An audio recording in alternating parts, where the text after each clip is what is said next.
26 থেকে 84, মাত্র 26 বছর বয়সে বাংলাদেশ অন্তর্বর্তী সরকারের উপদেষ্টা হলেন এত অল্প বয়সে দুইজন, নাহিদ ইসলাম এবং আসিফ মাহমুদ। এই দুজনেরই বয়স 26। অন্যদিকে যিনি প্রধান উপদেষ্টা হয়েছেন তার বয়স 84 বছর। নবীন এবং প্রবীণদের সমন্বয়ে এবারের অন্তর্বর্তীকালীন সরকার হলো। এবং যেটি বলছিলাম, প্রধান উপদেষ্টার বয়স 84 বছর। ঢাকাতে বেড়ে ওঠা বনশ্রীর ছেলে নাহিদ ইসলাম, যার বয়স 26 বছর, তিনি ঢাকা বিশ্ববিদ্যালয়ে সমাজ বিজ্ঞান বিভাগের স্টুডেন্ট, মাস্টার্স করছেন। অন্যদিকে কুমিল্লা মুরাদনগরের ছেলে আসিফ মাহমুদ, তিনি ঢাকা বিশ্ববিদ্যালয়ে ভাষা বিজ্ঞান বিভাগের শিক্ষার্থী, তিনিও মাস্টার্স করছেন। তার বাড়ি কুমিল্লার মুরাদনগর এলাকায়। দুজনেরই বয়স 26। মাত্র এই 26 বছর বয়সে এটি বাংলাদেশের জন্য একটি ইতিহাস। দুজনই বাংলাদেশের সরকারের গুরুত্বপূর্ণ দায়িত্ব পালন করবেন এবং বাংলাদেশে যে সংকট তৈরি হয়েছে সেই সংকটে গুরুত্বপূর্ণ ভূমিকা পালন করার প্রত্যয় করেছেন এই দুজনই। আপনারা জানেন, কিছুক্ষণ আগে ডক্টর মোহাম্মদ ইউনূস নেতৃত্বে 17 জন উপদেষ্টা সহ 17 জন শপথ নিয়েছেন। তার মধ্যে 3 জন ঢাকার বাইরে থাকার কারণে তারা শপথ নিতে পারেননি, বাকিরা শপথ নিয়েছেন এবং প্রত্যেকেই প্রত্যয় করেছেন বিশেষ করে বাংলাদেশে যে সহিংসতা হয়েছে এবং যে সংকট চলছে বিশ্বব্যাপী, বাংলাদেশের যে ভাবমূর্তি নষ্ট হয়েছে সেগুলোকে ফিরিয়ে আনার প্রত্যয় ব্যক্ত করেছেন প্রত্যেকেই। এবং আপনাদেরকে বলে রাখতে চাই, যারা শপথ নিয়েছেন তাদের মধ্যে সবার নামগুলো বলে আমি আপনাদেরকে একটু বলতে চাই এবং তাদের পরিচয় আপনাদের সামনে তুলে ধরতে চাই। ডক্টর মোহাম্মদ ইউনূস, আপনারা সবাই তাকে চিনেন। তিনি শান্তিতে নোবেল বিজয়ী এবং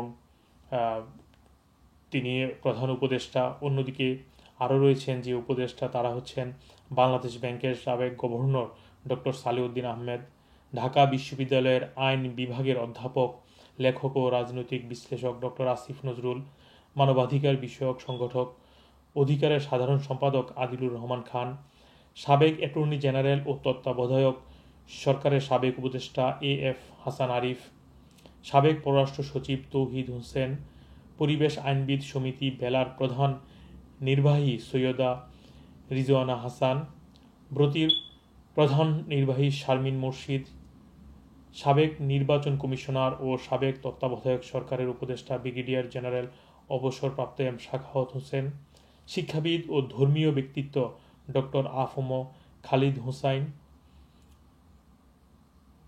তারপর হচ্ছেন বিনিগের ব্যবস্থাপনা পরিচালক ফরিদা আক্তার, গ্রামীণ ব্যাংকের সাবেক ভারপ্রাপ্ত ব্যবস্থাপনা পরিচালক নূরজাহান বেগম, বৈষম্য বিরোধী ছাত্র আন্দোলনের যে 2 জন ছিল সমন্বয়ক মোহাম্মদ নাহিদ ইসলাম এবং আসিফ মাহমুদ।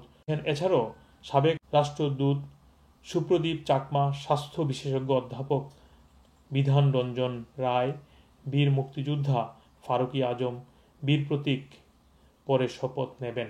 ঢাকার বাহিরে থাকার কারণে তারা 3 জন আজকে শপথ নিতে পারেননি এবং 3 জন পরবর্তীতে শপথ নেবেন। আপনারা জানেন, বাংলাদেশে যে ক্রান্তিকাল চলছে এবং এই 17 জন যে যারা নতুন উপদেষ্টা হলেন, অন্তর্বর্তীকালীন সরকারের দায়িত্ব নিলেন, তাদের মাধ্যমে বাংলাদেশের যে বিশেষ করে রাজনৈতিক যে একটা সংকট চলছে সেগুলো দূর করার চেষ্টা তারা চালিয়ে যাবেন। এবং একটি বড় প্রশ্ন এখানে তৈরি হয়েছে, সেটি হচ্ছে এই অন্তর্বর্তীকালীন সরকার কতদিনের জন্য ক্ষমতায় থাকবেন সেই বিষয়টি এখনো অজানা। এবং আমরা দেখেছি কয়েকজন গণমাধ্যম প্রশ্ন করেছেন, সেটির উত্তর এখনো তাদের কাছেও অজানা রয়েছে। তো আশা করছি বাংলাদেশে, এবং তারাও আশা করেছেন বাংলাদেশে যে সংকট তৈরি হয়েছে এই সংকট দূর করতে সমর্থন হবেন ডক্টর ইউনূসের নেতৃত্বে এই উপদেষ্টারা। মোহাম্মদ আব্দুল হান্নান, 2A নিউজ, যুক্তরাজ্য।